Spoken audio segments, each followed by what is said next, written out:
Have you ever been on a date with a girl and...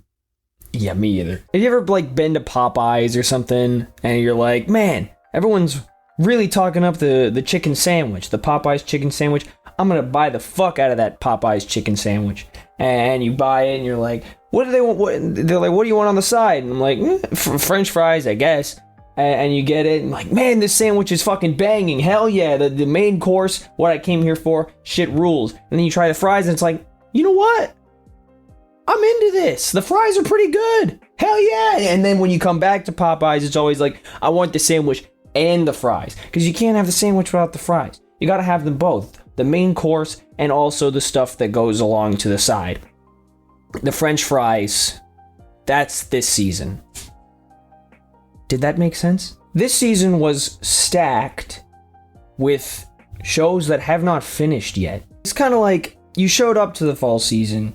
You got like Frieren, Shangri-La Frontier, Apothecary Diaries, Undead Unluck, and whatever Ragna Crimson. And you're like, you know what? I'll see what else is going on. And you're like, you know what? This ain't that bad. Like they don't quite hold up to the bangers, but they're like, in their, separate them from the bangers, and you've got a halfway decent season. Now there were some, there were a few kind of, but we'll get there. We're going for a little bit of a bumpy ride this time. Oh, and of course we're not talking about Jujutsu Kaisen, Dr. Stone, or Tokyo Revengers. Alright. Let's go. There we go. First on the docket, Shy. This is a manga I've seen a handful of times in bookstores, so I was curious about it, because it does look kind of, even before it started, I kind of had my eye on it, thought it looked interesting.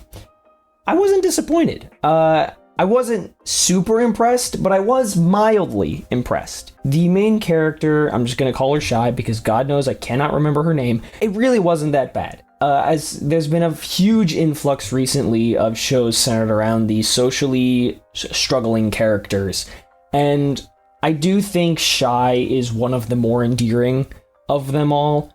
On the more endearing side, for sure. Like, it's not quite explained, and, second season was announced, so we'll cover this again. This is probably why my complaint may be only temporary. But we never really understood why she struggles socially the way she does. It's never really explained, her backstory. And it is teased in the last episode. They're like, she had a sister or whatever. Over the course of these 12 episodes, you do actually see her, like, become more confident in herself. And all the people around her are constantly impressed with, like, her pure heart, her desire to help others, that kind of thing. So it's a very heartwarming superhero story that revolves around saving others. And, the influence that heroes who do save other people have on the people around them, and while also simultaneously balancing the idea that Shy is also just a normal girl with normal feelings who is trying to live life the best way she knows how, the best way she can. She's trying to figure life out just like the rest of us. So I do appreciate that about it. And again, this wasn't quite explored enough, but thankfully we are getting season 2, so again, perhaps a temporary complaint. The antagonist, again, whose name I forget, the antagonist has the power to, like, manifest people's wishes from deep within their hearts, and it's an interesting concept. I like it, because the way it's used, at least in the first big way it's used outside of the best friend girl, which was a big moment for Shy, for sure. And by the way, I really like the best friend girl. She's very cute. Those two are very cute together, and their relationship is very wholesome and sweet. It's done quite well throughout. But the first big time it's used on Pepesha's mom, you get to really dive into the backstory of how Pesha was raised. I do find it kind of weird that there's no father figure for her. Like, it's kind of driven that Pesha's mom was, like, alone her entire life because she, like, was, again, a kind of a socially awkward person, like, couldn't hold down a job. But if there was, like, an important person in her life, that would have become Pesha's dad. You'd think that would be important plot, but who knows? They could, they could write that off however they want. It's not important. But I do find it kind of weird that was just not even a throwaway line to explain that. Like, diving into Pesha's mom's backstory, how Pesha was raised, and, even, like, this is very classic, like, explaining a gimmick, a character's gimmick away in their backstory, right? Because Pesha's gimmick through the whole show was she just is always drunk. And they explain that away using the backstory, and it's kind of corny, but it does work. So, yeah, no, I quite liked this one. I thought it was fairly solid. I hope they dive deeper into the antagonist stuff, and I think they will, because they introduced a few kind of new characters off rip in the post-credits scene in the last episode.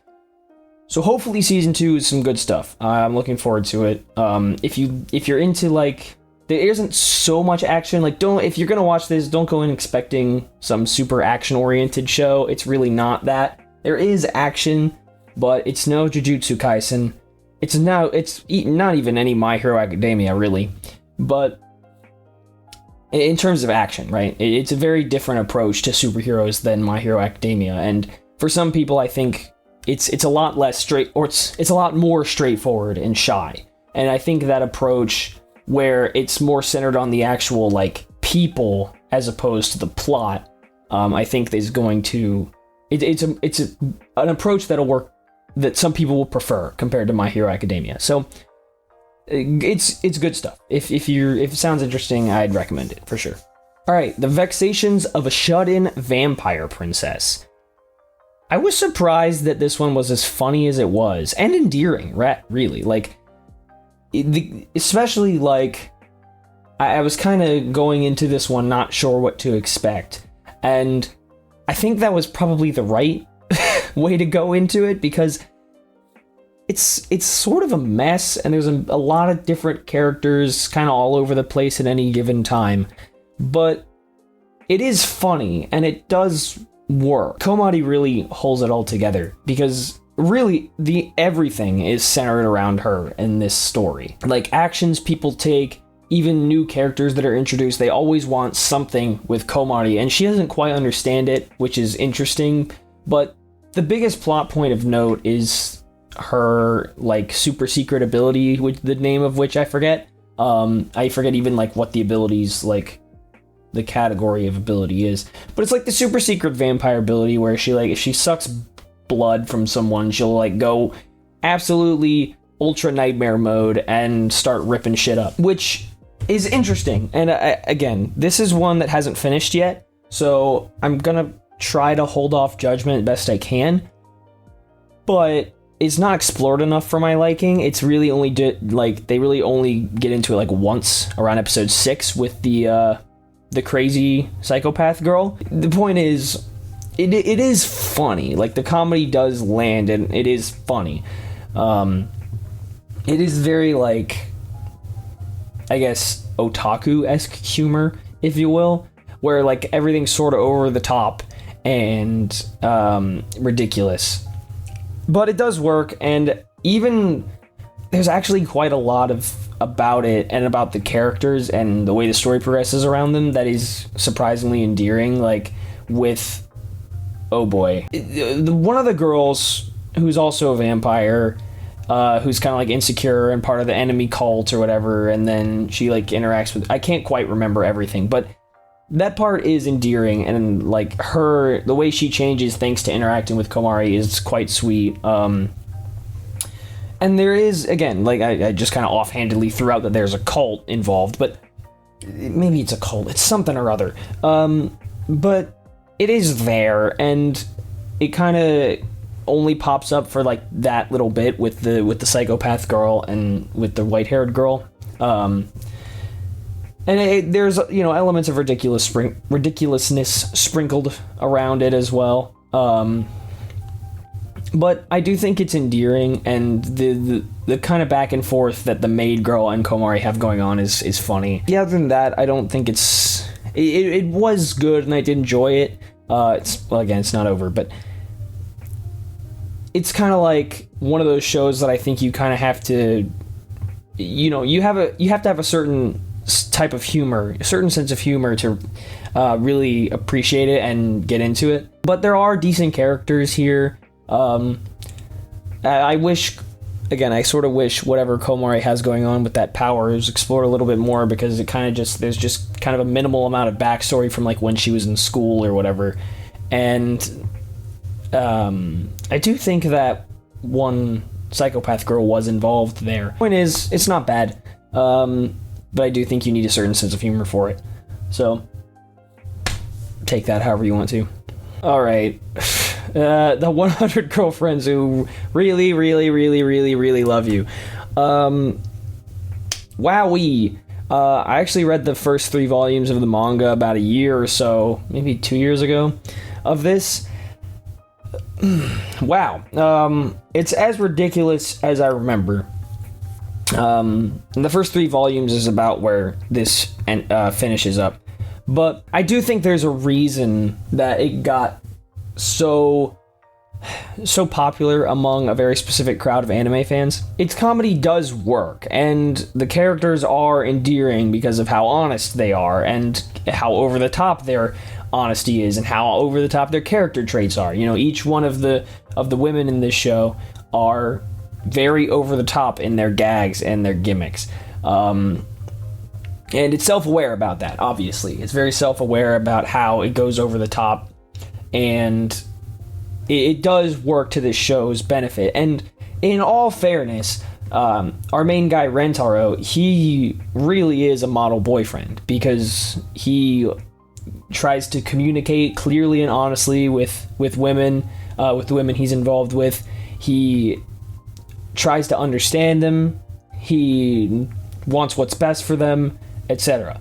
So combine all of like that with the ridiculousness of even the concept where, like, you got rejected 100 times, that was an accident, now you're gonna have 100 girlfriends, good luck. So, and then with, how genuine and earnest Rentaro is, and all the girls, and how funny they are, how great they work together in their back and forth dialogue, their gimmicks and stuff, it does work, and it is endearing, but it's ridiculous. It's definitely over the line of ridiculous. So if you're not someone who frequents in ridiculous seasonal anime stuff, this is not going to be for you. This is over the line. This is the logical, the far end of the ridiculous spectrum. There's not much that's going to get more ridiculous than this. But again, I do think it's endearing, and I do think it's funny. To a certain crowd, there are definitely going to be people who don't think it's funny. If you're a woman, you probably won't really think it's that funny.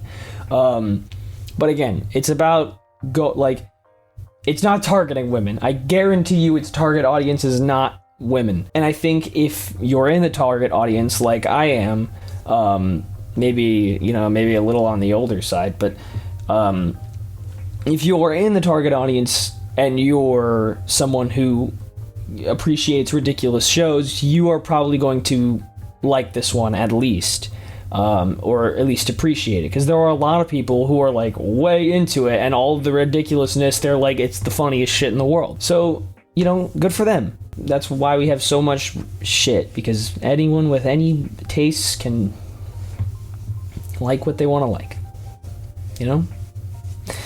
It's beautiful. Art is beautiful. How did we get here? All right. This one kind of was a dark horse this season. The Kingdoms of Ruin.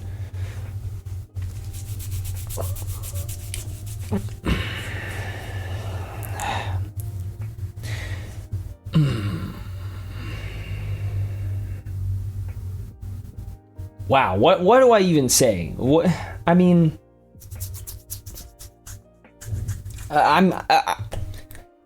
at a loss for words. I do think it started out okay. The concept of it is solid, right? Where you have this guy who was wronged by humanity, raised by witches, and humanity, in a quest to further science and technology. They kill off all magic users. But little did they know the magic users fled to the moon. And so a guy raised by witches has his mother figure offed by humans. Unjustly, very unjustly, and in a very disgusting way, and for no real reason at all. I wanted to like Adonis, right? I did. I can't really say I'm interested in his character. I do, because really he only becomes more than a two-dimensional character in the last episode, or like at least towards like the last third of it. He's a character focused on revenge, obviously, but he goes about it in a way that is just so single-minded. It just seems like he's absolutely like devoid of any thoughts other than getting revenge in any way he can, like any way at all, and he does so pretty successfully. I don't remember how he gets to the moon, but he does, and that's where all the other witches are. And they're trying to revive Chloe, his mother figure, and they need his power for it or whatever. And he's like, fuck you, and revives Dorica, a witch that he killed during the war, during like his raid on the city. She like left an impact on him or whatever, and if they had revived Chloe, the witches would have benefited and like captured Adonis or whatever. So basically he saw through their plan and he foiled it. The humanity found their way to the moon, got rid of the rest of the witches, and all of a sudden Adonis and Dorica are on their own. I'm just straight up at a loss for words, right? Because it feels like they tried to do so much here, so much of it kind of like flew over my head, and the way they tried to like make Adonis and Dorica work together didn't really feel like it was what they wanted it to be until like the final episode. It almost reminds me of Giant Beasts of Ours from a few seasons ago, because I do think the visuals are pretty impressive here, but I also don't think the story is really worth getting invested in, because I mean the climax of this season of this show was them fighting some schmuck who turned out to be super powerful, had nothing to do with the story. He just kind of showed up and was like, give me your witch's power or whatever. I think it's because they're trying to get rid of witches still, and they know Dorica's still alive. But there's like a secret thing where the queen's secretly a witch and related to Dorica somehow, probably her mom, because they use the same type of magic. But there's so much at play, and none of it seems like it matters. It's amazing, really. Like, it's just... They introduce so many different characters who are in so many different varying roles in spots in the world, and none of them hold any meaning to the story. Even Adonis, like, it seems like his actions, there's only like a few of his many actions that seem like they have any impact at all, aside from like his rating, which I mean eventually just ended up on his side. Like, he's kind of a loner, I guess, but his actions resulted in the rest of the witches dying off, and like directly resulted in that, because he ended up leading humanity to the witch's safe haven. So I don't know what they were trying to do. I don't know who was trying to do anything, and it baffles me. Like, the big turning point, like, you know, when the final episode, Dorica had been spending most of the season trying to convince Adonis that seeking revenge, you know, so fervently is wrong, and he should be living his life in a way that would make Chloe proud of him. And he's like, you're a stupid bitch. Fuck you. I'm gonna go kill some people. And she, like, realizes at the end, like, she has her sight taken away by the schmuck. And she's like, you know what, Adonis, you're right. Seeking revenge isn't wrong. And he's like, you think so? And she's like, yeah. And that's the way it ends. Like, it doesn't really feel like she grew. It feels like she shrank. Ooh. Because I agree that he doesn't need to, like, seek revenge so fervently. Like, I get why, but, you know, I thought Dorica was there to be the one who can convince him that that's not necessarily true, and then she just buckles under pressure. So there's no real character growth. The only growth they have is like learning to fully trust each other, that they're on the same side, Adonis and Dorica. But it feels like, man, it feels like so much happens and none of it matters. It's amazing. Reminds me of Heavenly Delusion. So much happens and none of it matters. Take that however you want to. Alright, I'm in love with the Villainess. I thought this was going to be a lot more annoying than it was. I do think Ray's shtick of being like super obsessed with Claire. She is like this close, like fucking some small measurement number away, one of a very small unit of length measurement away from making her shtick annoying. But she doesn't quite make it there. I do think it's mostly endearing. I do sort of appreciate the way it tackles directly the issue of homosexual relationships. The setting is in like a kingdom, an old-fashioned kingdom, where that's probably not necessarily accepted.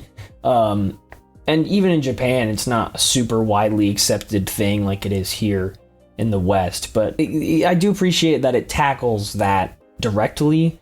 I do sort of feel like Claire's sort of coming around to Ray. Okay, the coming around to Ray, that makes sense to me. Like, learning to appreciate her, to like love her in a platonic way, that makes sense to me. To love her in a romantic way, that I feel like sort of came out of nowhere, just because I don't know whether or not it had something to do with it, like it was a direct result of that weird One-sama girl who came out of nowhere. And then it was revealed at the end, she's like, it was actually my secret plot to get you two together the whole time.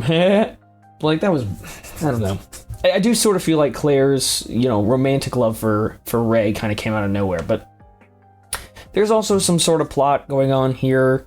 Although it's mostly just like the divides, like it tackles the divide between commoners and nobles, which is overdone, but I do think, it throws you for some loops here and there, so I appreciate it for that. It's alright, I don't think it's that bad. And again, I do think the building of the relationship between Ray and Claire is pretty good. So if you are someone, again, I can't represent women, nor can I represent gay people. That was a really, really on-the-nose way of saying it, but it's true. So, I can't represent any of you guys. So, if you are someone that could sympathize with the characters in this show who are struggling, like, against those kind of social norms, you will probably feel a lot more strongly about this show. It'll probably make you feel a lot more. So, because I do think it's well done. So, if you are someone who would identify with Ray, especially, yeah, I'd recommend it for sure. It's a decent show. The weird kind of plot points are kind of sprinkled in awkwardly, and I do think like the final plot point being the weird One-sama showing up out of nowhere, bit iffy, but overall, I do think it's alright. So, moving on. Alright, a returner's magic should be special. This one is going to greatly depend on its season 2. This is definitely one of those where it's just like season 1, it's just the beginning. And I don't think it'll go past season 2, God forbid, but how it follows up from here is really going to depend on my overall opinion, is really going to shape my overall opinion of it, because I do think season 1 was fairly solid. It has the very comfortable feel for someone like me who has, my anime childhood per se. This was when I was 15 or 16, but my anime childhood was filled with these kinds of fantasy shows where you have a main character who's sort of at the center of everything, and he's kind of shaping the future of the world, whether he knows it or not. In this case, he does know it. I wish the whole how he got back from the future, he went back from the future, was explained, because I don't think it ever was. I think it was just sort of like, well, I'm here now. Hey guys, the world's ending in 2 months. What do we do? And again, we don't really have a very clear idea of what exactly the world ending. He didn't say the world's going to end. There's going to be like some sort of threat, but we don't have a very clear idea of what that threat even is. Maybe explained in episode 1 and I forgot. That's possible, but they don't really ever expand on it from there. So if it was like an episode 1, then I've forgotten. And I do think it's worth saying that like Desir's approach to, like he approaches others, it's hit or miss, right? Because I'm sort of with Romantica in the fact that he just kind of like doesn't demand, but he asks these wild, wacky things from people, and kind of just, and they're like, "What are you talking about? You are crazy!" And he just kind of like, "You better fucking listen to me." Like, that's not really a good way to earn people's trust, but it does work out, and I do think like. I think Romantica and Pram's like, very separate and varying responses to Desir's encouraging them makes it endearing, and also the way he like kind of roundabout goes about helping the princess, whatever her name is, the blonde one, and I feel like in every roundup I just call someone the blonde one. The blonde one, he kind of roundabout goes about helping, and eventually she agrees to train. Like, she realizes how she still has a long way to go. She doesn't get stuck up or anything, and he's like, yeah, I know how you can get stronger. Come train with us, and it's all that. And again, I do feel like these characters, for the most part, are a bit two-dimensional. Pram is about the closest, because we did get his backstory about the rapier and his family, and we don't really know much about Romantica other than that she was born a commoner and then became a noble, like maybe was adopted by a noble family or something. And I definitely think by the latter half, those three main characters definitely have something very cute going on. It's always nice when you have a group of characters that trust each other, and it just kind of works, and the way the three of them bounce off each other in the dialogue is nice as well. It's not the best, like, I don't think it's the best one of these shows I've ever seen, where you have like a fantasy, centered around this one guy who's like influencing so many people all at once, but I don't think it's bad at all.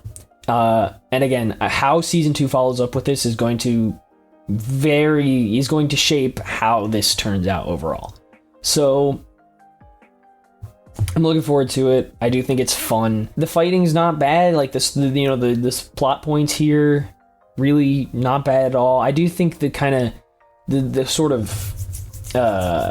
some guy comes in and tries to steal shit from the school out of nowhere in like episode 11, and he kind of like it just happens in episode 11. They deal with it, of course, but just that kind of came out of nowhere. So the pacing is good for the most part. It just kind of threw me for a weird loop in episode 11. But yeah, this one's all right. I didn't hate it. I did like it. I didn't even not hate it. I actually did like it. I thought it was fun, but it's also not anything special, I don't think, even though his magic should be special. The show's not special, but we'll see how it goes. I hope season 2 turns out well. Alright, the Demon Sword Master of Excalibur Academy. This one, I read the light novels for this. It's by the same guy who wrote Blade Dance of the Elementalers, so that's a callback and a half, but if you have seen that, you kind of know what we're getting into, right? The story here, it is something, and I don't think we're going to get a follow-up, but it is something. There is something here. It's just not anything that I think is worth getting super invested in, because it's just not, like, you kind of just know that it's going to be a long, dragged-out thing that's not going to get resolved anytime soon. Certainly doesn't resolve in season 1. You kind of realize that the characters are going to be fine regardless of what happens, which I don't think is a bad approach. Kind of makes it just a comfortable watch. But when you go into a show with what do they call it, a Shotokan sort of thing? I don't know. But with a younger main guy surrounded by attractive older girls, you kind of know exactly what you're going to get. And I do think, here we go, I'm getting into degenerate criticism mode, but I do think there is value in this approach, right? Because when you have a main character, a harem show, for example, surrounded by girls that are the same age, the girls are going to like hold back and avoid showing their sweet side to the main character because they get nervous or they just want him to like them, etc. When you have this approach and it's a younger boy surrounded by older girls, they don't feel nervous around him and they will just kind of go wild and be really doting on him, be sweet, do all the things, give him a lap pillow, kind of hold them against their chest, the whole 9 yards, right? Like the fan service, the approach to fan service in this kind of show is different, and I don't think in this it's not super sexual in nature, so it's a more direct approach to fan service, and I can appreciate that to a certain extent. But the story is whatever, who cares? Most of us aren't there for the story, but for what it is, it does give us something. There is stuff like substance between the oppressed demi-humans, the princess, the royal princess being Regina's sister, and she's a spirit medium or whatever.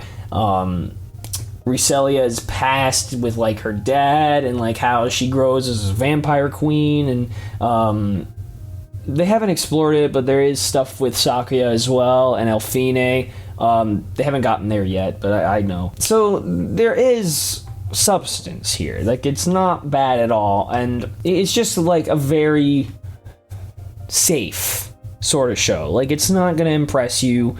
If you're going in for these pretty girls and they're this little genre of fan service, you're gonna get what you pay for, right? Well, and you do see Rhyselia's growth, or sort of. She had failed to awaken to a holy sword for a long time, and then she does awaken to one. When Leo's threatened and all that, and there is something here, but it just sort of, again, safe. So it is what it is. The characters are decent. There's absolutely nothing to write home about, but for what they are, they could be worse. So it is what it is. Moving on. Alright, Berserk of Gluttony. I was expecting more out of this one. I was kind of hoping this would be something I could latch onto, but it was kind of just another generic fantasy show.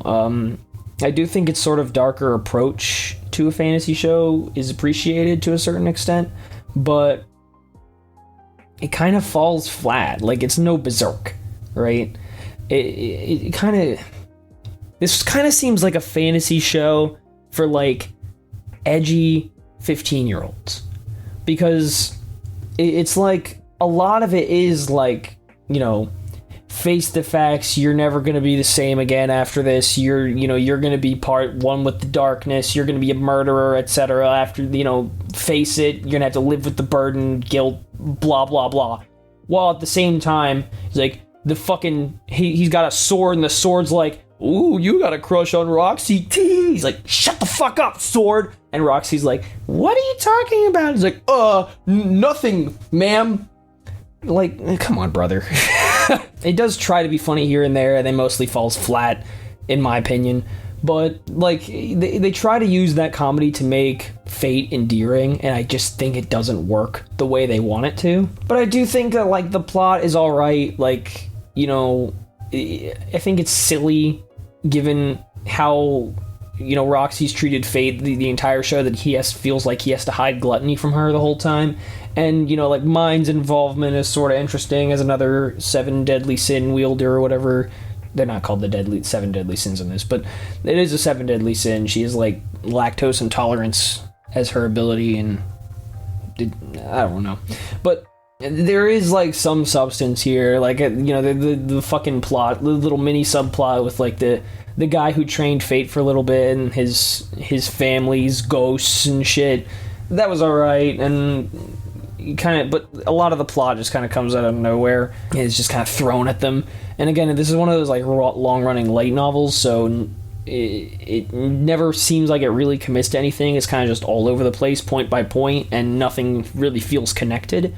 This was kind of one of those where I felt like a lot happened and not much of it mattered, which is disappointing, but I mean, it is what it is. I didn't think it was that bad. As far as fantasy shows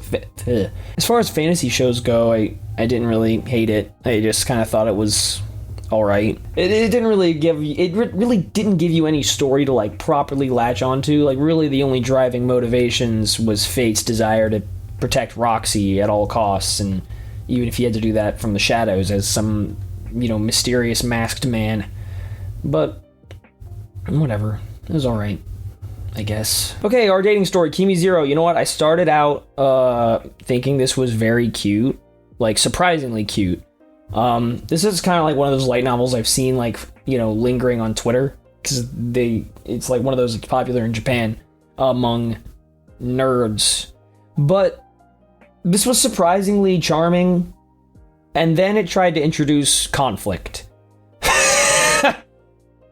Wow, does the conflict in this show suck ass. It's really, you know, it didn't necessarily need the amount of conflict that it did. Like, it probably, you know, it couldn't have gone 12 episodes without, like, some amount of conflict, and some of it is, like, internal romantic conflict with them, like, trying, you know, our buddies trying to sort out their feelings. And then some of it, I think, is warranted. Like, you know, they're just teenagers, they're hormonal and emotional, I get it. But all of the conflict revolving Runa's sister is garbage. It's so bad. Like, none of their emotions are justified in any sense. I don't even remember. I think I might have blocked it all out. It was... Because when it was just like, you know, my man asked Runa out on a dare or whatever because he lost a bet. And she's just like, yeah, you know, want to come home, let's fuck. And he's like, whoa, hold on.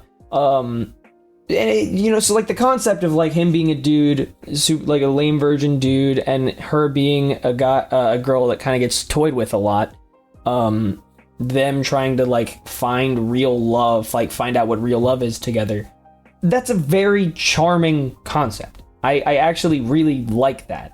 And there's a lot of the stuff that, like, from the first couple episodes where I was like, oh my god, this is actually cute. Like, surprisingly, this is really cute. I just remember, like, the twin sister came in, and all of a sudden, you know, it's weird because, like, their main guy, like, asked Runa's twin sister out in middle school, and she rejected him pretty hard. So he's kind of been hesitant about asking girls out since then. But then she, like, kind of transfers to their high school, and all of a sudden she's like, oh, I like you, actually, we should date. Don't date my twin sister, I don't like her. And, like, I think she, like, spreads stupid rumors about her being a slut. I don't remember. But she spreads stupid rumors for no fucking reason, and all the other kids pick up on it, and it's all stupid. I do think, like, some of the stuff later with, like, Runa, she's a very earnest girl, like, trying to make up with the twin sister is charming. And there are a lot of parts of this that are cute. It's not the best romance either. Like, even as far as, like, the actual romance development, it's really not that good. And, like, there's actually, like, some significant amount of conflict that comes about because Runa and her sister designed 2 different flyers, and one of them, like, Runa's was super colorful and glittery, and the other's was, like, more plain. And Ryuto, our main guy, picked the plain one, and Runa was like, oh, you must not love me anymore. Like, ooh boy. I'm not sure what this was going for exactly, but surprisingly enough, I've seen someone on Twitter call the show peak romance, so someone must like it. That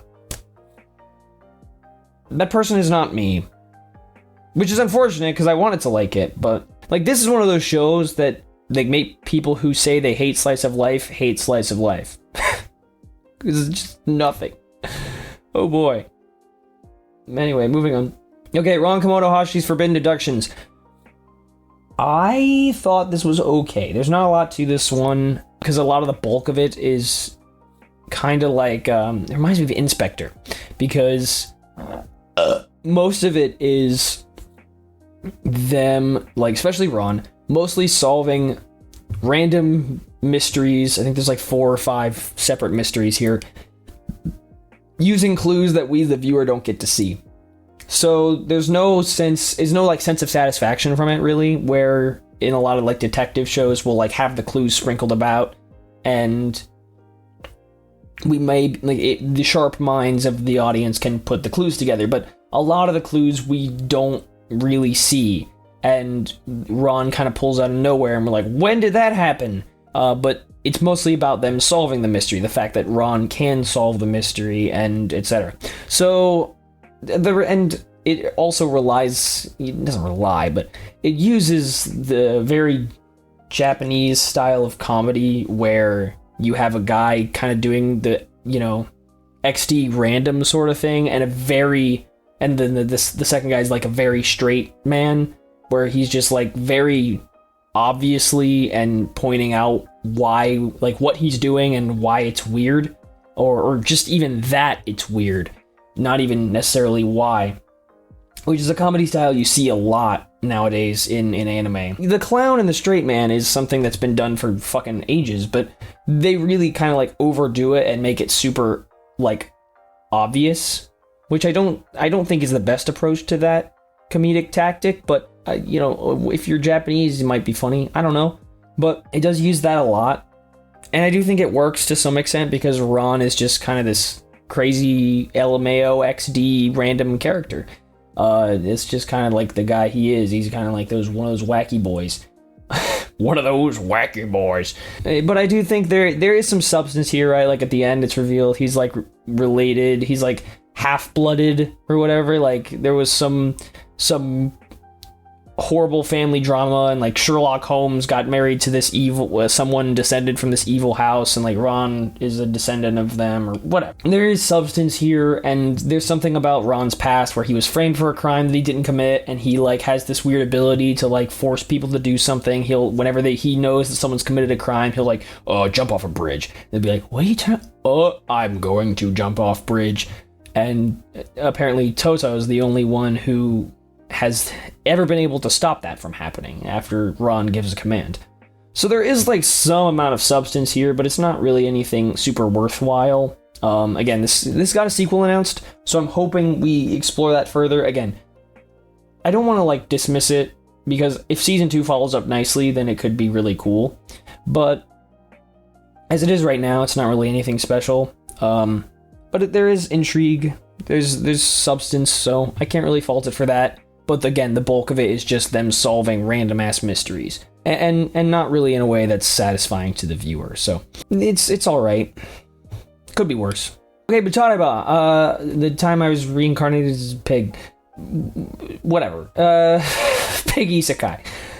Again, in the same vein as Vending Machine, this is no Vending Machine anime, but it was much deeper and seriouser than I was expecting. There's a lot of very deep lore about this world, and this is another one that hasn't quite ended yet. This is the only other one so far that has not ended yet. There is substance here, and, like, the way that our main boy Pigman helps Jess constantly through, and, like, uses his big brain college boy virgin brain to, as he says, his words, not mine. The way he uses his brain to help Jess through the various dangerous situations, and it is sort of charming here and there. And there are other characters as well that do feel like their roles actually mean something. But it is sort of like it's a little all over the place, and where it is now is a bit awkward because, well, I don't want to spoil it, but if you know where we're at episode 11, you know what I mean. It's just a bit of an awkward position they're in, and it kind of, I'm sure to be resolved next episode, but I mean, overall, I didn't think it was that bad at all. I was quite surprised by how deep the lore went, and there are some, like, kind of interesting character dives. Like, there's that one lady who was really quiet all the time, and you kind of get to look into her life as a Yethma that was constantly mistreated and all that, and it's like, it does feel like it could be interesting, but I don't know. I'm not sure what I expected from the show, but it wasn't what I got. And I don't hate that. Again, this is another one that could have been worse. And it really isn't. Like, there's a surprisingly very small amount of fan service in this one. It's really just go on the plot. It almost feels like taking the time to get invested in the lore almost doesn't feel worth it. I do think it was, like, sort of fun to watch here and there. Although I do feel like a lot of the interactions were also kind of uncomfortable, but maybe in a good way. Man, this is just baffling. I don't know. The relationship between Jess and Mr. Pigman, it's quite wholesome, but I don't know. I really don't like. I almost feel like I would have just been happier if there was just, like, a bunch of, if we had just got a pig harem isekai. At least that would have made more sense to me. Alright, I'm giving the disgraced noble lady I rescued a crash course in naughtiness. This one's just kind of on the low end of, wow, this is cute. I didn't quite care for it too much, but I mean, it was alright. Again, I do feel like there's substance to it. Like, there's lore to discover, sort of, in terms of, like, what happened with Charlotte. Towards the end, you get to see Charlotte's sister, and she's like, oh, but I still love my sister, and there's also, like, Charlotte being really good with animals, and like there's, like, the main guy's relationship with his family that you kind of discover, and, like, there's some lore with the house they're in, the mansion. It's kind of just these, like, two characters sort of finding comfort in each other's presence and spending time with them, and just learning they're both in, like, unique sort of positions where they feel like they can't really open up to someone or express themselves and have fun, and through spending time with each other they learn to do that, to have fun and open up to someone, and eventually it leads to them falling in love with, it's cute, right? Like, it is cute. I do appreciate that about it, but there's really not much to it, and I don't think the story is, like, it's not really something that you're gonna be amazed by or really even care about too much. There's only, like, a few small plot points that you probably care about, but there are plenty of other shows like this that I think are better. Not that I could name them. I'm having enough trouble remembering what happened in this show. But I do feel like there are shows of this same nature that are better. That said, I don't think this was bad at all. It's just not something I'm ever gonna come back to. Like, it just kind of, it was what it was. It's another one that just, it is what it is. And it was cute, and I do appreciate some stuff about it, but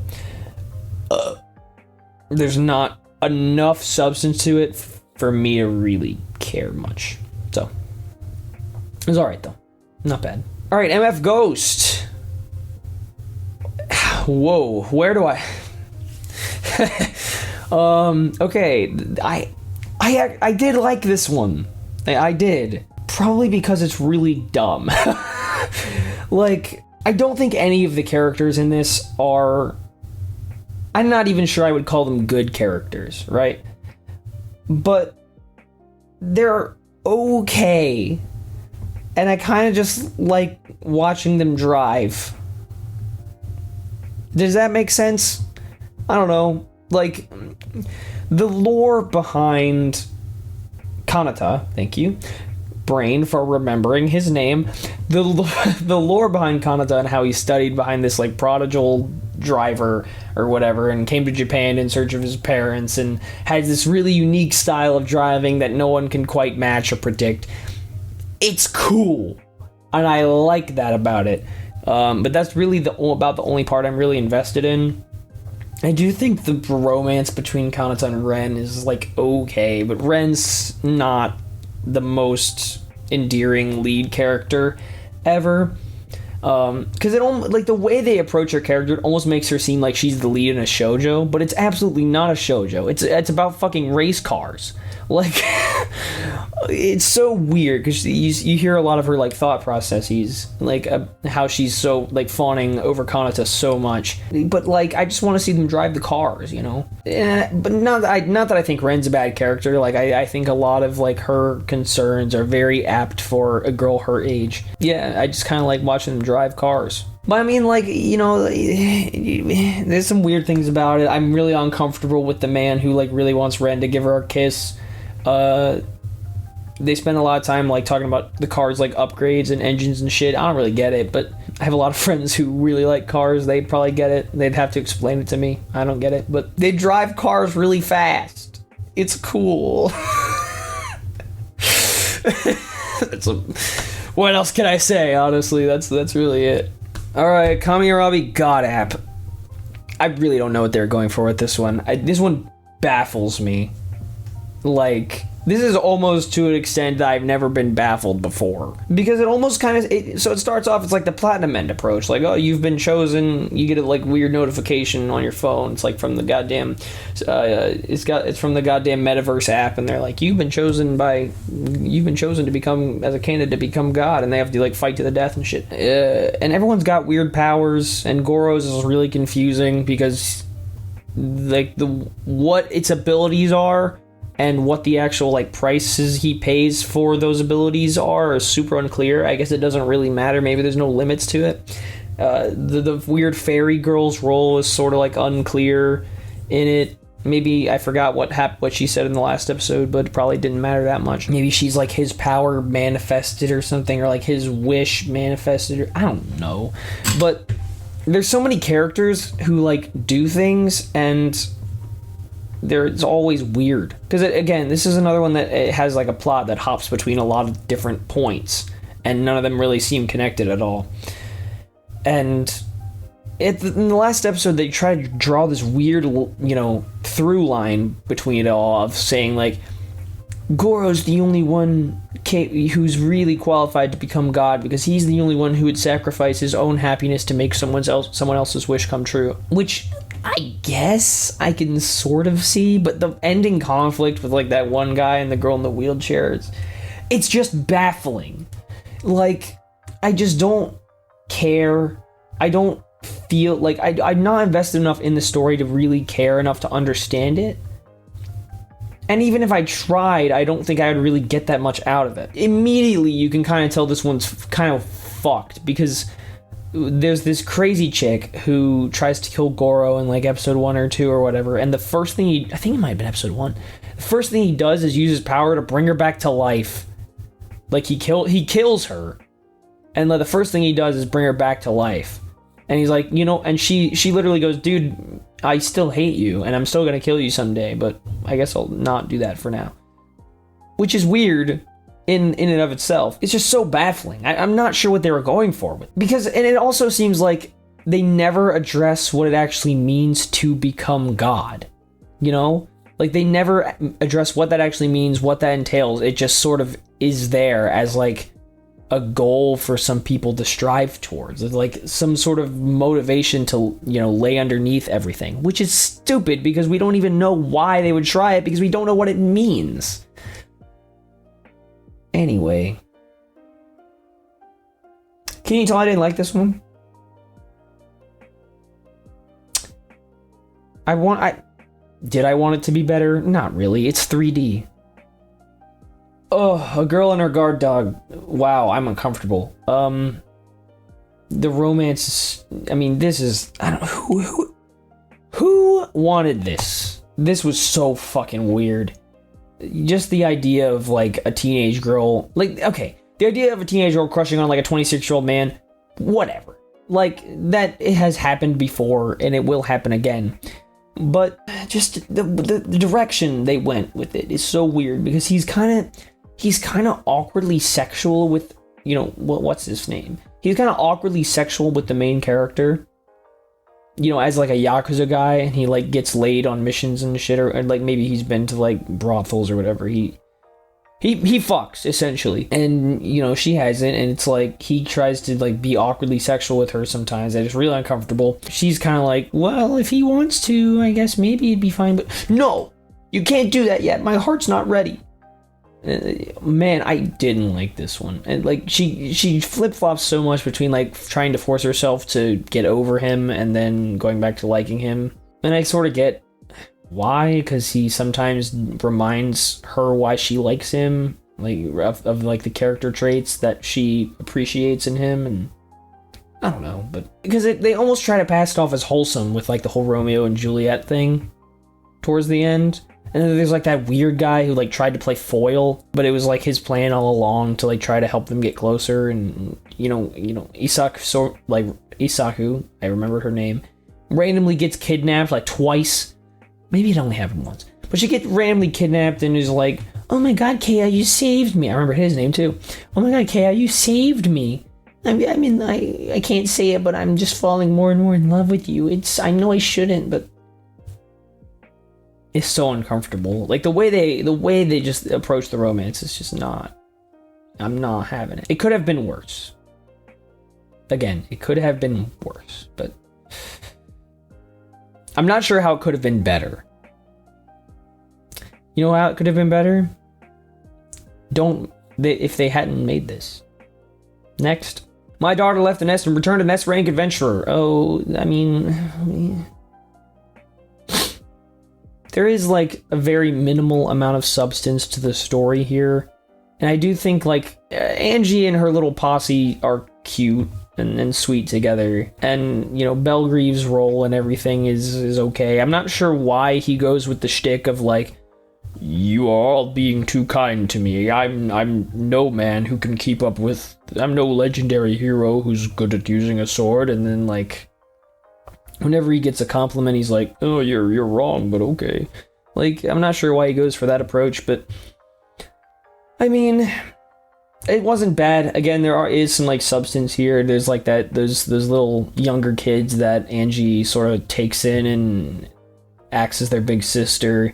They're like on they're like being paid by someone or other, or maybe they're like have someone hostage and they're like being forced to do stuff. Whatever. It's very weird that they went with the final conflict being her like dealing with a bunch of stuck-up nobles. But, you know, it's a big point of her being like from a small village, so I guess it sort of makes sense. Oh no, it's just about a girl who really likes her dad. There's nothing wrong with that, but you know, I do think, like, again, the character interactions aren't bad. They're cute, and there is some like halfway decent fantasy elements with the demon lord stuff, and it's sort of all right. There's not really too much substance here.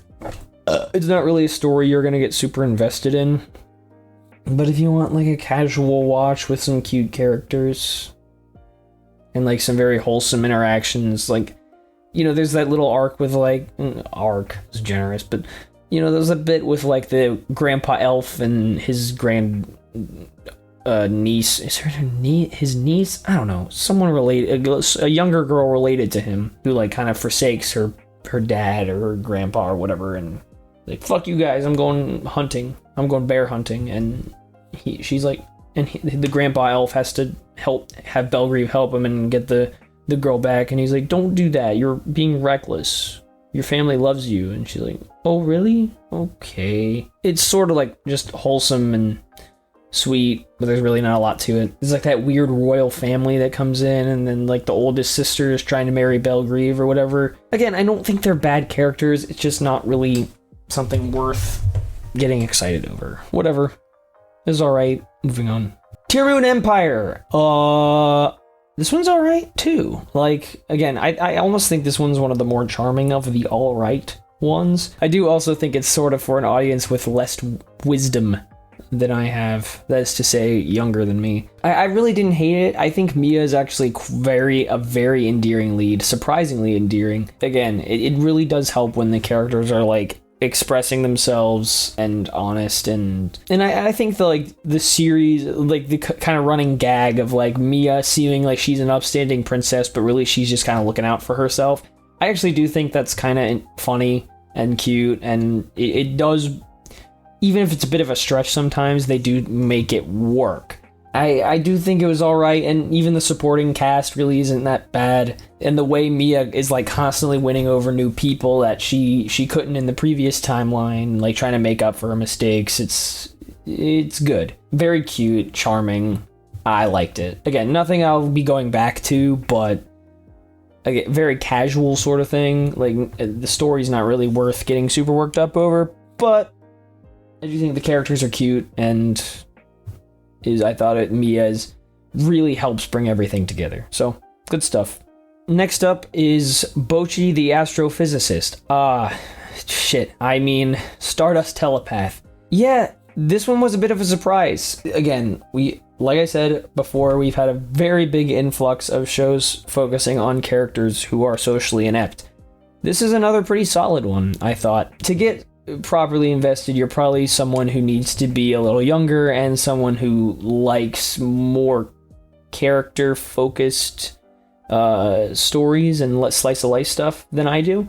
But I definitely think there's value here, and the substance to these characters is actually, endearing and worth something, I think, because it's definitely a different approach than we've seen with a lot of these shows that are focused on socially inept characters, where I think, Bocchi being the most outstanding one recently, Bocchi's really the only one of them that really kind of overcomes any sort of personal roadblock in that show.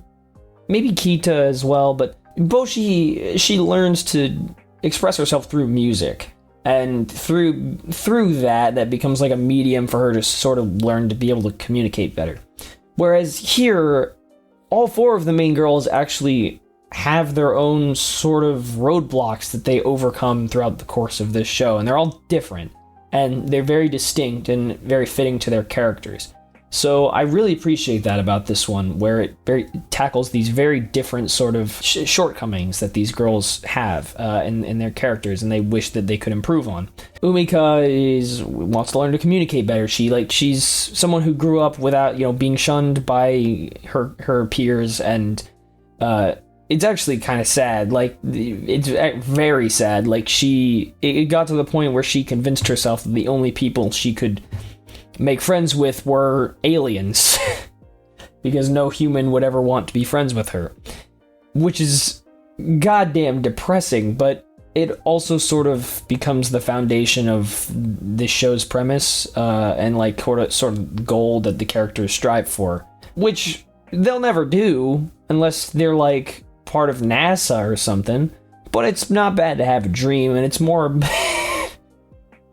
let them dream. But it's more about the characters getting to know each other, and Umika like finally finding that place where she belongs, that she convinced herself was on another planet or whatever.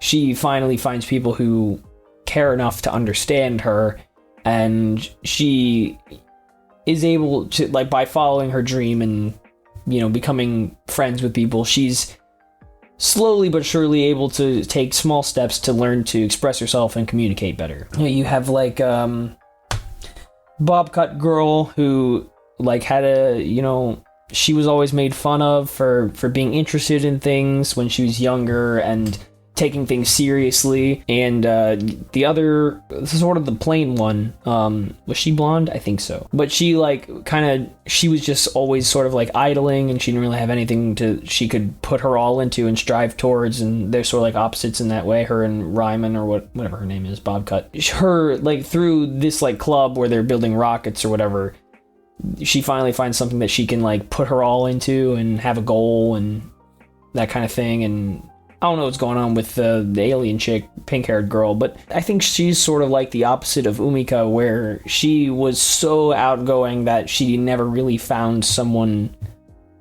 who would get to know her, like, her true self and realize that she was more than just like this happy-go-lucky sort of character. Yeah, no, this was actually surprisingly good, and there's even like some semblance of like a driving force behind, you know, like a goal, like an actual physical goal for them to strive towards, where, you know, they start building the model rockets, they suck, they get Ryman's help, Bobcut, all of a sudden they're real contenders, but then there's like these senpai at another school that are better, and they end up winning the little competition that they go to, and they stay friendly with each other, and they're like, and Umika's like, we're gonna strive to beat you guys next year or whatever. So there's actually something like more simple that they can strive towards when building their model rockets, and it's surprisingly charming. Akeuchi, I do think her like weird, almost like forced blushing from Umika in the last episode was kind of silly, but I really don't think that needed to be there. But again, this was surprisingly solid, and it's focusing on these characters who want to become better versions of themselves, which is a very human thing to want to do, and these young girls really just trying their best to be understood and understand others, and learn to understand others. So very cute. I thought it was very, very surprisingly good. Yeah. The family circumstances of the Irregular Witch. This one I mentioned earlier about the comedy stylings of the clown and the straight man that's been used since Days Yonder. This one really hammers home on that. It's very much one of those shows that kind of just slapdash comedy. You know, it's very like it's a sitcom. It's an anime sitcom. Not even. I don't even know if I would call it that, because really there's no overarching narrative at all. Like, it's just a bunch of characters being weird and wacky. Like, that's it. Like, I didn't really find it super funny. I do think the characters are okay and the interactions are fine. Like, it's not an unacceptable show by any means. It just wasn't impressive. You know, like, it was nothing. But mostly just nothing. I didn't really like it. I'm not gonna think about it ever again after this. But, you know, this is really one of, like, you just don't have to get invested in it at all. You can just watch, and they'll just do things, and it'll be like, maybe you'll be like, ha, sometimes. Like, there's just nothing to even talk about. Like, there's nothing of value in any of the characters, you know, there's no depth to them. It's just, they exist. Like, there is some, you know, overarching message of, like, what it means to be family, and that's cute, but you could find that anywhere. Like, it's bleh. It's just nothing. Like, who cares? Like, it's, you know, if you want something casual to watch, I'm sure you'll like it, but me, I don't give a fuck. Yeah, it's very much the whole wacky clown and the straight man, where the straight man does nothing but, like, hey, isn't that weird? What are you doing? Why have you brought in a giant chicken who says he's a phoenix? Isn't that weird? Like, you know, like, that's the whole kind of comedy of this one. But hey, someone probably thought it was funny. Someone with better taste than me. Alright, I'm going to make this the shortest review I've ever done. A certain dude's VRMMO life. This is nothing. Like, if it's amazing how much nothing you can do in a single episode, or in 12 episodes, and call it an episode. Man does nothing. He cooks, he, like, goes on adventures in dungeons sometimes, he's, like, a bow and arrow user, he spots traps and shit, he rizzes up the fairy queen, and rides a giant monster sometimes. He really does nothing. There's no substance, there's no plot, there's no characters that matter. He's just kind of living in a VRMMO, doing whatever he wants, doing, like, fantasy shit and whatever the fuck. It's stupid, I didn't like it. But if you want something to not pay attention to, go for it. You'll probably you might pay attention to a few minutes. I didn't like this one. Moving on. Protocol Rain. Oh boy. Now, I actually really don't mind the idea of a show centered around esports. I think that's actually a fairly interesting concept. And the way they approached it could absolutely have been a lot worse. But there are things I don't like about it. I do think the story progression is alright. The characters are not bad at all, and I like how each one of them is kind of struggling with different things. Well, namely Yu and Shun. The way they all kind of band together on their team is cool. The way, like, they're practicing, I'm surprised, but I guess it's a happy sort of surprise. These two gals kind of come out of nowhere, and they're like, you guys suck! And then they become the coaches or whatever. It's charming, I like it. There is something to be said about the whole idea of Shun's little sister Mio, not like that whole plot plan. It's all right? Like, I don't like the way they approached it. The whole thing is, to explain it briefly, like, Shun a few years back went to compete in an esports something or other. He sent Mio to go on an errand for him, and she got into an accident or something. Not a very serious accident, but it made it so that she couldn't walk anymore. And turns out it's a psychological thing. Her legs were actually not injured, but she couldn't force herself to walk anymore for whatever reason. And she also refused to go to rehab because she loves her brother and wanted to keep depending on him because it meant she could see him frequently. But it also meant Shun didn't want to get back into esports because he couldn't forgive himself for letting Mio get injured, like by forcing her to do what he was going to do, and instead going to play video games. So I don't like the way they approached it because it could have been like Shun, not letting himself play video games just for that reason is stupid. But there is something to be said for it. Like, they could have easily gotten by without any kind of backstory like that. And eventually he does sort of get over it to a certain extent. And the final thing where, like, she like cares so much that she's finally getting over her trauma and like wants Shun to win so bad because they made a promise he wouldn't come home or whatever if he lost, and she like starts to stand up a little bit, and all of a sudden the team rallies and they're like, oh fuck yeah, Mio's standing up, everybody go ham. It's sort of charming. I don't think the characters are really that bad. I don't like the way they approach the relationship between Shun and Mio. I think it was stupid. I think they could have done it better. The way that weird guy from the number one team sort of approached Shun out of nowhere and was like, Yokoso Boku no Sekai at the very end, was like, all right, brother, calm down. I think that could have been done better, but I do see the role he played, and I sort of appreciate it. He kind of had to play foil for him, so I appreciate that a little bit, but I think it could have been done better. The stupid love triangle between Shun and what's-her-face, the brunette, and Yu was stupid, because it kind of seemed like the whole time they were pushing Shun and Yu together. And then, because the brunette had sort of written him off, like, oh, he's just a little brother, he's just an obnoxious little piece of shit, I don't care about him.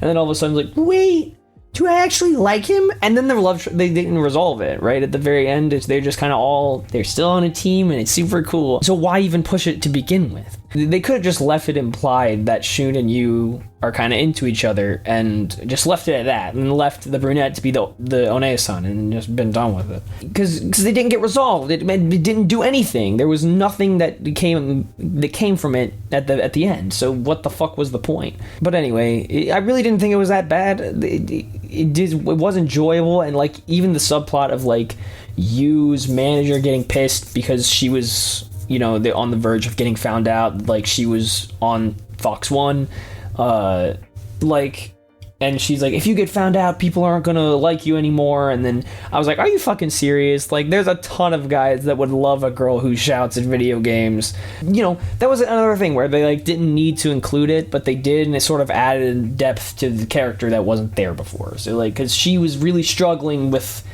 because she obviously wanted to help Shun, and because they needed the money to help send Mio to rehab, and turns out she probably doesn't even need it, but that family situation was weird. But there are things that the show does that adds depth to these characters that they probably didn't need to do, but they do, and I appreciate it. So it's not bad. It really could have been worse. It could have been better, but it also could have been a lot worse. So although it is also worth mentioning that the actual gameplay they came up with looks like garbage. So I get they probably couldn't use any actual IPs, but it looked bad. It did not look good. But yeah, it definitely could have been worse, and I appreciate them tackling esports. So fuck it. All right, moving on to cores. Dark Gathering. I'm not quite sure what they were going for with this. Again, this is another one of those that has a through line, but most of the actual bulk of the show doesn't really feel like it has much to do with the through line, even though it technically does. This one's a little more connected, in fairness. They actually do have a goal, and all of the things they do are connected to that goal, so I do appreciate that. But when they're actually in the process of doing it, it sort of feels like they're just tackling random urban legends. They just kind of go to places after hearing about urban legends, and then it turns out all the urban legends are real because Yayoi has the special eyes that can see into the ghost world. And, they encounter all kinds of weird, wacky, paranormal shit, constantly on the verge of death. There is this sort of interesting sort of subplot where, Keitaro and Eiko they're both, that feeling of terror and thrill, they're both obsessed with it, and they get this weird look on their face, and it's sort of interesting in that way, and it kind of does explain why they continue to subject themselves to it, even if Keitaro doesn't want to admit that. But again, that's something they probably didn't need to do, but they did anyway. But they didn't have enough time to really resolve anything. This is sort of why it feels a little disappointing, because even at the end of episode 25, it doesn't really feel like they'd accomplished too much. They kind of just put to rest a handful of spirits, or at least sealed them away inside of stuffed animals, with the goal of eventually using them to fight some sort of god. And that's rad and everything. But again, it revolved around that whole issue with Ai being taken as the god's bride or whatever, and she would not make it to her 20th birthday or something like that. But the point is, the goal was to save Ai, who was really just some girl that kind of showed up a few episodes in, and turns out she's being, fucking stalked by a god. So, I mean, I do appreciate there's a goal surrounding everything they do, but it doesn't quite feel strong enough motivations for them to fucking constantly be facing death. But I guess that's also why the whole, feeling the thrill of deathly fears is there as well. So it's all right, and there's a lot of lore about each one of the little urban legends that they get involved with. I guess it's something if you like horror stuff, this is something you could binge watch, and you might get a few spooks from it. It doesn't really use jump scares. It's more psychological horror and just explaining. It really focuses in on the actual urban legends, the horrible shit that happens to all of the ghosts they encounter. So, but I didn't think it was that bad. I do think Eiko, Yayoi, and Keitaro are pretty endearing characters for the most part. And although I'm a little bit unclear on the rules of sealing the spirits and what the hell Yayoi even is, it's all right, right? Even Yayoi's backstory of having her mom taken away by the god of death or whatever.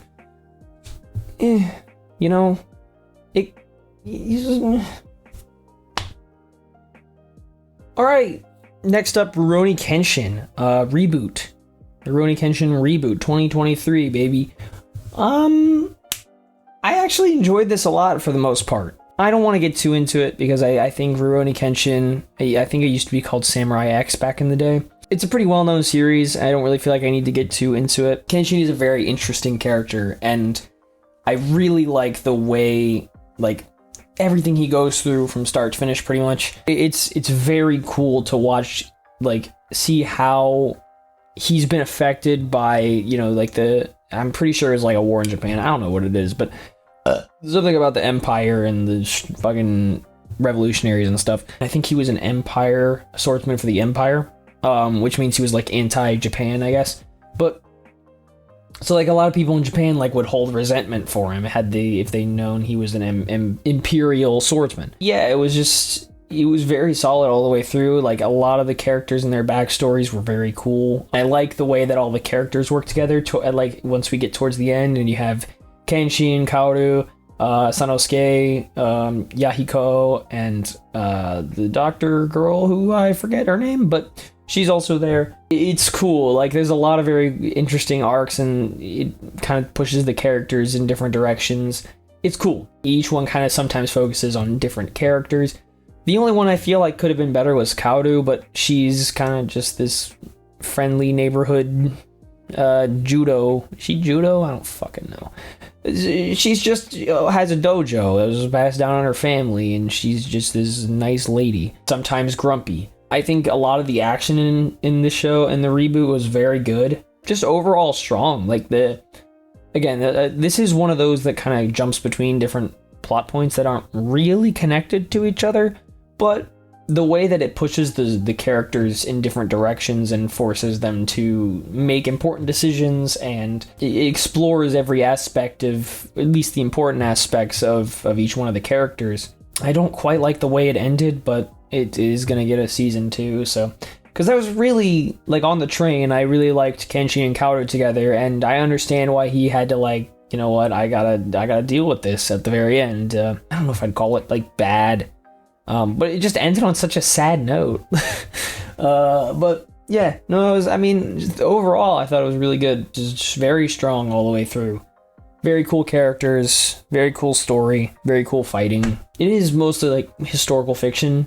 Like there are some kind of unbelievable elements to it here and there, but for the most part, I thought it was really enjoyable. Yeah, it's definitely one of the stronger 2 cores I've covered, I feel like. It was, I feel like it did the original justice, I assume. It did the original justice, but especially since I don't think there was any actual filler in this. Even like the weird kind of one offhanded like backstory episode or 2 with like the doctor girl was alright. Like I thought there was like value in that, and it helped explore Kenshin's character a bit.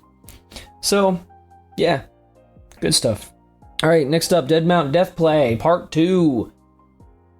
I am very lost, but I do like the way it ended, and I do like how it followed up. I know I shouldn't be talking about the end right away, but it followed up nicely from Part 1, and I don't have too much to complain about. Just kind of that I don't quite understand everything that's going on. I don't really understand who's the antagonist and who's like a anti-hero, and it don't, things that happen feel like they just sort of happen. And I do think it sort of balances what it's going for pretty well, where it's like this sort of dark, inter society, like, things are happening and underground, police are investigating. Like, this kind of sort of series, almost like Yakuza-esque sort of storyline it has going on. Balancing that with like its own little brand of dorky comedy. I do think it does work. And the characters, I think, are pretty solid. But there's just a lot going on. It's a lot. If you asked me, I couldn't even begin to explain what the deal is with that blonde detective guy and, like, the guy who died once upon a time. Like, maybe he started haunting a pen or whatever that Polka was using. Fuck, man. I don't know. And then there was the main antagonist of this part who was like, I think maybe they were born in the modern era but had magical prowess at their disposal. Like, it was sort of interesting to take that approach to it. And it does, like, it at the end harken back to like his Polka's time as corpse god and like all the friends he made back then, even though those flashbacks were very few and far between. But yeah, like overall I did think it was definitely enjoyable. It's just a lot. Like, you're going to need to like dedicate a very a very hefty portion of your brain power to really get the most out of it, which I did not do, so I don't know how much I can really speak for this show. But I do enjoy watching the characters and just the way the world and the characters around them are constantly moving. There's a lot of interesting sort of elements here, and it's definitely not something you can go into half-baked, right? Like, you're going to need to commit to it, but if you do, I'm pretty sure you will find something pretty damn cool, because it's a very unique show. I really haven't seen many that are quite like it. So I do appreciate it for that. So yeah, I just take my advice and give it a little more thought than I did. Speaking of thought that we may or may not be giving, Girlfriend season 2. If you watched season 1 and you came back for season 2, you won't be disappointed. It's exactly what you expect. It's kind of that weird, wacky, off-the-wall brand of humor that this show has, where, you know, you kind of have all these characters doing weird shit, and accidents are happening, and misunderstandings are flying around, and you kind of have, you know, Mukai is kind of like, sorry, Saki, I saw Shino's tits. It was an accident, but they were fucking awesome. And she's like, what? You got to see them? Why didn't I get to see them? And Minase's like, oh my. And Hoshizaki's like, what? You saw her tits? Now I'm going to show you mine. And Saki goes over, and Shino's like, no, but it was an accident, I swear. And Saki's like, let me see your tits. And he's like, wait a minute, no, you can't see your tits. That's against the rules. That's so lewd. You can't do that. He's like, sorry, but it was an accident, but they were awesome. It's exactly that, just kind of over and over and over again, but in different sort of settings and situations. So, yeah.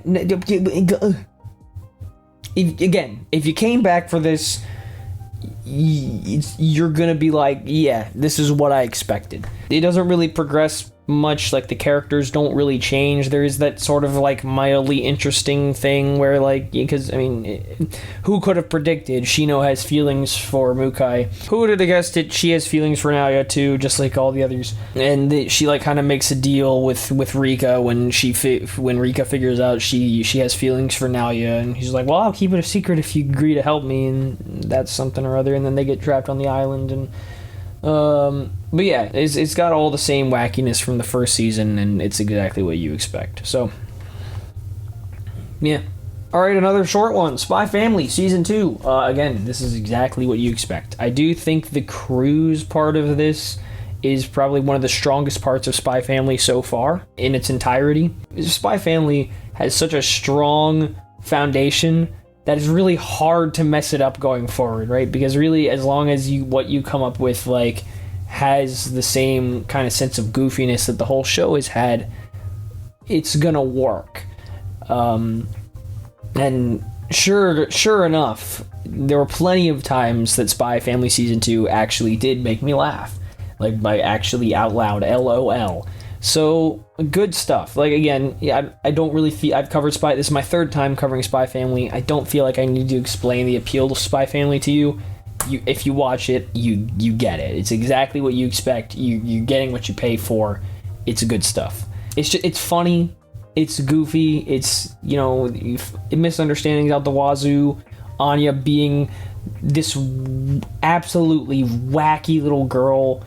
Just fucking crazy. You know, Lloyd and Yor up to their normal shenanigans. Good stuff. It really is. It's just fun. And even like there is some actual like real emotion in like the whole the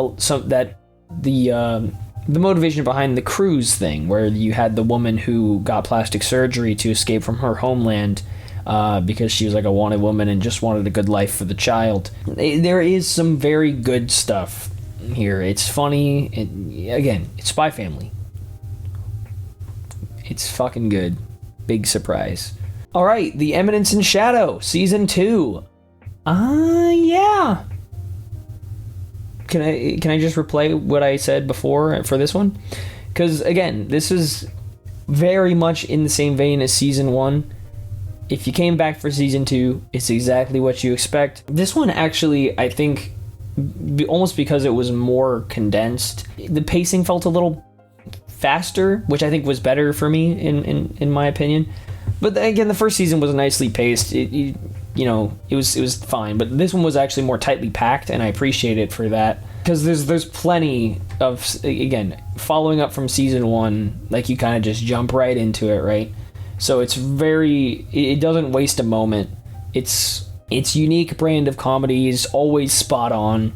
I covered it a bit. I don't know if I've actually talked too much about what I like about the premise, but when you have this guy who's kind of just dicking around, and all of these people take every action he does as gospel, it just kind of makes for this very funny sort of thing where all of the Shadow Garden girls are so convinced that everything he does is by some grand scheme and by some God's plan that he has laid out every step of already before anything even happens. And it makes for a very unique brand of comedy, and one that I think really works, and I quite like it. And Sid is I don't know if I would call him endearing, but he is a cool main character because I think he's understandable,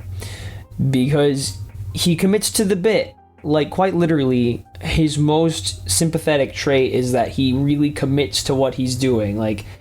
We see the true intentions behind his moves, and he's just a dude that is he just wants to make all these edgy, crazy situations, and it works, right? And even though he interacts with the Fox lady as John Smith, and even his fight with Alpha, and them trying to crash the market and all that, he only has a very minimal understanding. He's just yeah, we need to crash this market. They've kind of let the whatchamacallit company get out of control.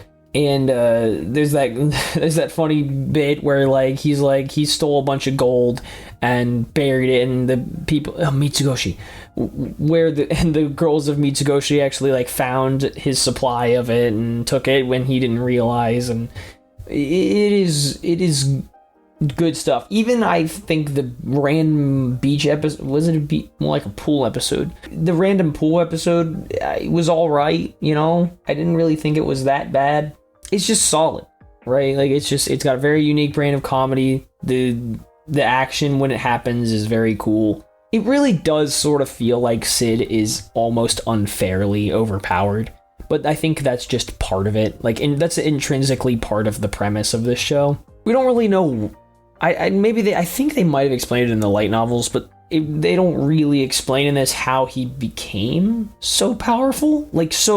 Literally beyond God level of powerful. And he really is just a teenager. He's only 15 or 16 years old in that world.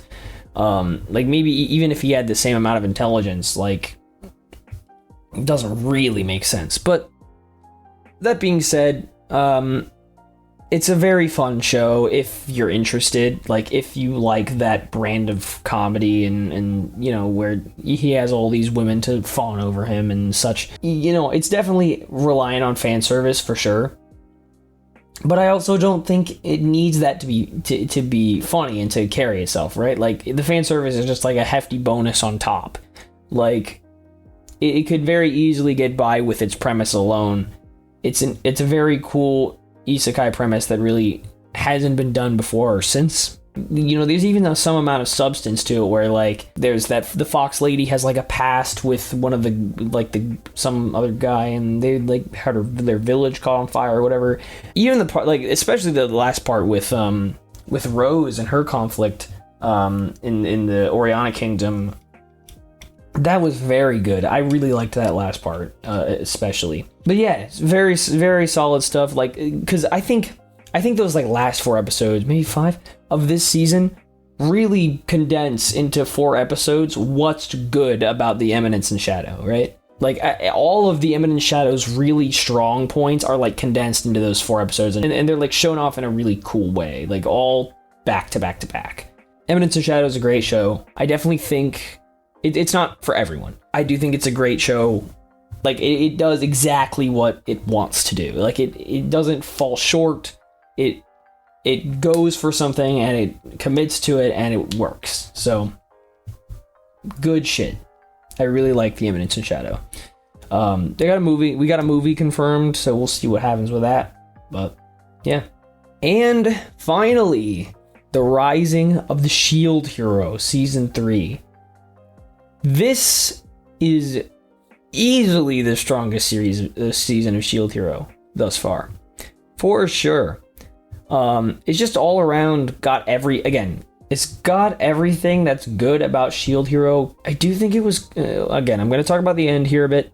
I do think it was kind of bold to leave off on such a cliffhanger. I'm sure it'll get season 4, but to leave off such a weird cliffhanger was kind of bold, in my opinion. But that being said, most of the season was really solid. I've said it a million times, this is one of those shows that kind of jumps between plot points that aren't really connected. They really upped the visuals. Like, they really stepped up the visuals in this season. Like, a lot of the animation is smooth and cool, especially in the action scenes.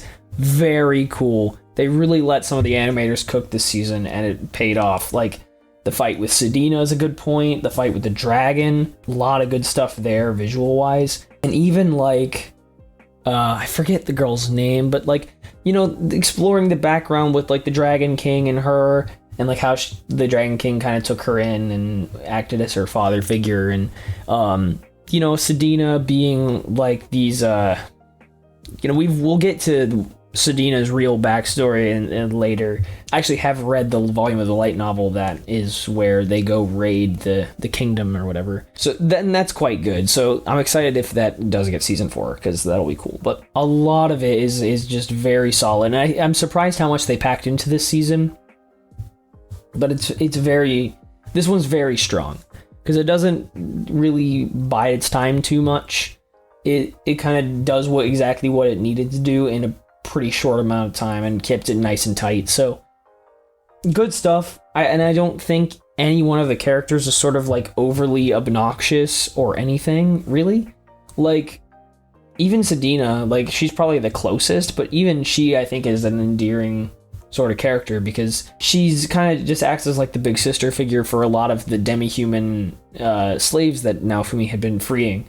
So yeah, like, the only thing I think that kind of didn't do much, it was Naofumi's like rage stuff, but like the rage shield or whatever. But you could kind of say he conquered that at the end of season 2, and you'd be like, yeah, you're probably right. But the biggest talking point is the heroes, the other 3, and in the aftermath of them failing to take down the spirit tortoise.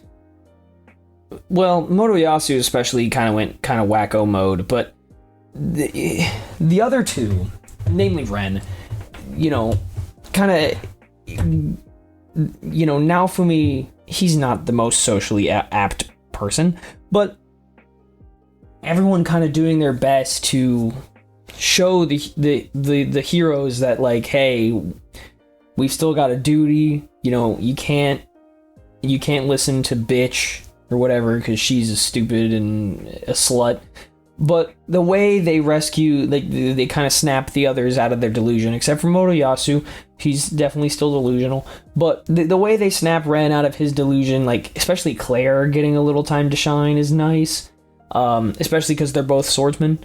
Very cool, very apt, fitting. Overall, solid. Like, it was definitely the right call to, like, get back to the other 3 cardinal heroes, right? Because we had spent all of season 2 basically without them, and they are an important part of, like, this world. So it's nice that we actually got to have a little time to make sure that, you know, get them on the same page as Naofumi, because we've been, you know, that's been a long time coming. So it's cool. And even though Itsuki's kind of like you know, in a pseudo coma where he can't remember anything. We're all there. They're all on the same page now. So it's nice, and that's a very cool thing to see. Because even from the beginning, everyone's been casting out, shunning Naofumi. So it's very cool to see them all sort of working on the same page. Yeah, no, it's solid. Just overall really strong. Even the fighting, I think, was pretty good. We got to see all the characters, pretty much all the important characters. Everybody got to pop up once or twice. Overall, good shit. I really liked this one. This was a very strong, definitely the overall strongest season of Shield Hero, I think. Season 2 was very strong as well, but this was just like, in terms of like actual anime, right? Like the visuals were solid, the fighting, then the story that we're told was solid. I definitely think season 2 had a bit of an edge in terms of like the overall like overarching story and the through lines, but this one was just very enjoyable. Not super in depth. They're not dragging you along for some wacky ride where they end up in another world. And isekai is isekai. Really strong. Music was great too. Really solid. Good shit, Shield Hero. I enjoyed this one. So yeah, that's it from me. I'll be back in March, maybe, or April, with the next one. I'm trying to try to do some more videos, but we'll see. Between now and then, I've been bad with this second half of the year, but I'll be back. I'll definitely be back in March at the very least. And we'll talk about the 5 bangers. The 5 bangers sounds like a rock band from the 80s or something. But yeah. See you then.